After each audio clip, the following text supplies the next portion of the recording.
আমাদের বাপ মায়েরা সব আমাদেরকে ধোকা দিচ্ছে। আমার মনে হয় না এরা আমাদেরকে ভালোবাসে। কেমন ভালোবাসে?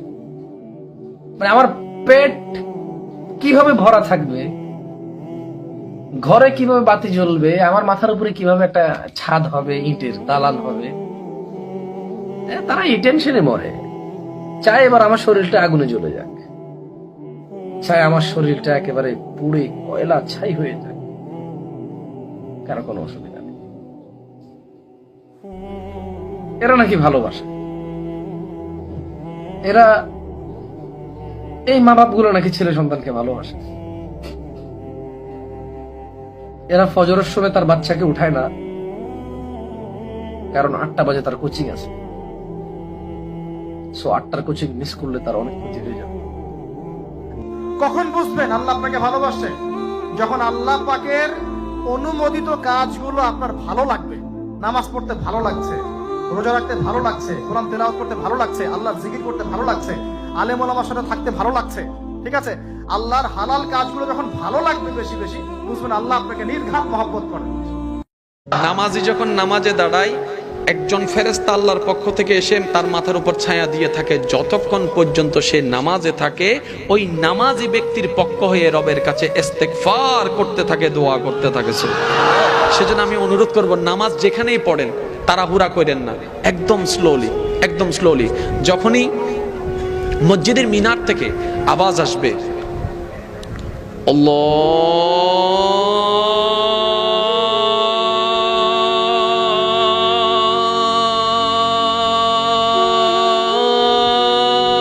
আল্লাহু আকবার, আল্লাহু আকবার, মনটাকে স্থির করে ফেলবেন, আমার রবের দরবার থেকে ডাক এসেছে। এবার যদি বন্ধু ডাকে, গেট আউট। বউ ডাকছে, গেট আউট। স্বামী ডাকছে, গেট আউট। কেন? তোমাদের চাইতেও যিনি মহান, যিনি তোমাদের রব, ওই রব আমাকে ডাকছেন। এবার আপনি যখন নামাজের জন্য যাবেন, দেখবেন বাস্তবতার সাথে মিলিয়ে আপনার ব্যস্ততা বেড়ে যাবে, আপনার প্রবলেম বেড়ে যাবে, আপনার বিপদ বেড়ে যাবে, আপনার সমস্যা বেড়ে যাবে। যে কল করে না সেও আপনাকে কল দিয়ে ডিস্টার্ব করবে, এইখানে কাজ সেখানে কাজ। দেখবেন যখন দেখবেন যে এরকম একটা সিচুয়েশন তৈরি হচ্ছে, বুঝে নেবেন এটা শয়তানে করাচ্ছে যেন আপনি রবের কাছে না যান। এবার আপনি নিজেকে বলবেন দুনিয়া উল্টাই যাক, দরকার হলে মৃত্যুটা আমার নামাজ অবস্থায় হবে, তারপরও আমি আমার রবের দরবারে দাঁড়াবো তো দাঁড়াবো। আর দাঁড়াবো নাই বা কেন? খাওয়ানেওয়ালা তিনি, বাঁচানেওয়ালা তিনি। হাসরে তো ওনার সামনেই যেতে হবে, দুনিয়া তো আমার সামনে থাকবে না, আমার রবের কাছেই যেতে হবে। এবার আপনি নামাজে দাঁড়াবেন, আল্লাহু আকবার। এবার আমাদের যে কাজটা করতে হবে সেটা হচ্ছে স্লোলি স্লোলি।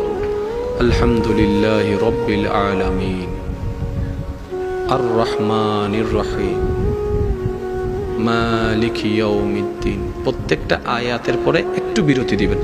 আমার কথাটা একটু রাখবেন, কখনো যদি পারেন সময় নিয়ে একটু একটু বিরতি দিবেন।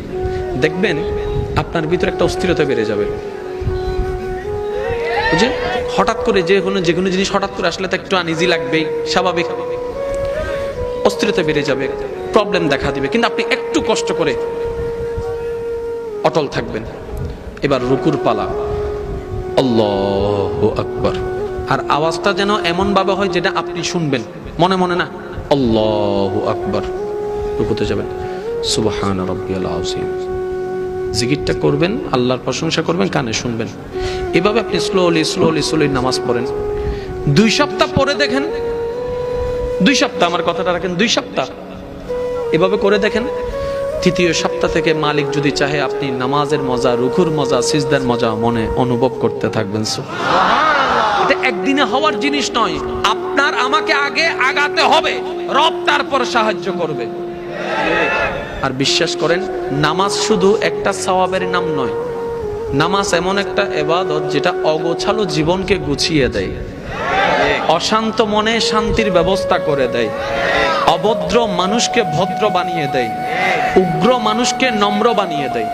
এবার আমার ভাই আমার বোন বলবে কেন অমুক তো নামাজ পড়ে কিন্তু সে তো অনেক মেজাজে। আমি বলছি ভাই, আমি বলছি বোন, ভাই আমাকে একটু বলতে সুযোগ দিন। নামাজ পড়া একটা জিনিস, নামাজ নেওয়া আরেক জিনিস। নামাজ পড়নেওয়ালা লক্ষ জন আছে, নামাজ নেওয়ালা কয়জন আছে আপনি নিজেকে একটু ব্যবহার করে দেখেন না। আপনি দেখেন না রমজান মাসে যখন আপনি একটা মাস আসলে দেখবেন সবার মাথায় মাথায় বেশিরভাগ টুপি থাকে, সেই মাসটার নাম কি? একটা মাস আসলে মসজিদে অন্য মাসের তুলনায় মুসল্লি বেড়ে যায়, সেই মাসটার নাম কি? একটা মাস আসলে মানুষ অন্তত কোরআন শরীফ পড়তে না পারলে একবার হাতে হলেও নাই, সেই মাসটার নাম কি? তো আপনি তো রমজান ছাড়াও তো আপনি আছেন, আপনি তো অন্য মাসও আছেন, মহরমও আছেন, জামাদিল আউয়ালও আছেন। এই ফিলিংসটা আসে না কেন? এটা রমজানের কারণে। এই রমজানটাকে যদি আমরা ধরে রাখার মতো রাখতে জানতাম 12 মাসেই আমাদের ভিতরে ইবাদত থাকতো। বলেন সুবহানাল্লাহ। কিন্তু আমরা মাথায় বসে নিয়েছি এই রমজান শুরু 1 তারিখ, আল্লাহ আজকে তো চাঁদ রাত, কালকে তো ঈদ, শেষ। যদি এই জিনিসটা ধরে রাখতে পারতাম 12টা মাসেই আমরা রোজাদার। বিশ্বনবী একবার ছাগলের রান খাচ্ছিলেন, রান খেতে খেতে বিশ্বনবী বলেন, আনা সাইয়্যিদুন নাসি ইয়াউমাল কিয়ামা, আমি কিয়ামতের দিন সর্বশ্রেষ্ঠ হব, মানুষের মধ্যে সর্বশ্রেষ্ঠ সেরা আমি বিশ্বনবী। আলহামদুলিল্লাহ পড়েন।